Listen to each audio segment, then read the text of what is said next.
ఏ cover support వచ్చినా చాలు మాడు పండుకున్న లేచి కూర్చుంటాడు. ఆల్సో మన డే కూడా వీనితోనే స్టార్ట్ అవుతుంది. ఎట్లా ఈరోజు లేచిందే లేట్ అని ఇంకా లేట్ చేయకుండా నేనైతే కాలేజ్కి వెళ్ళిపోవాలని ఫ్రెష్ అయ్యాను. నువ్వు దీనికే ఉన్నావురా, చదివేలేదు నువ్వు.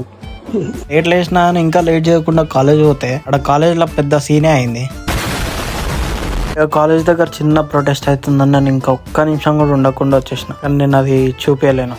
ఇంటికి వచ్చినాక చూస్తే నాకైతే నా ఫస్ట్ ఫోన్ కనిపించింది. నా మైండ్కి ఒకటేసారి మెమరీస్ ఫ్లాష్ అయినాయి. ఎందుకంటే ఈ ఫోన్తో నేను చాలా మెమరీస్ క్రియేట్ చేసుకుండే. ఎట్లా రిటర్న్ వచ్చినాం ఇంటికి అని చెప్పి దుమ్ము పట్టింది బండి. సో నేను క్లీనింగ్ అయితే స్టార్ట్ చేసిన.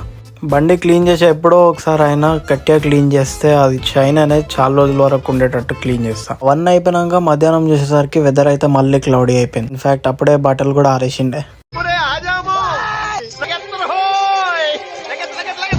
ఇక అట్లా బట్టలు ఆరేసిందో లేదో డ్రిజ్లు అవ్వడం అయితే స్టార్ట్ అయిపోయింది. ఇవన్నీ అయిపోయినాక మనం తిని పండడం అయితే అయిపోయింది. Because the video got small and నేను పొద్దున్న నుంచి ఏం చేయలేదు కాబట్టి so I'm going to tell you 1 sentence in Korean. అంటే yes I'm learning Korean and the sentence is 안녕하세요 저는 시와입니다.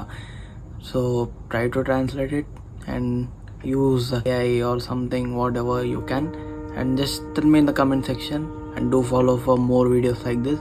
Stay tuned. Thank you for watching.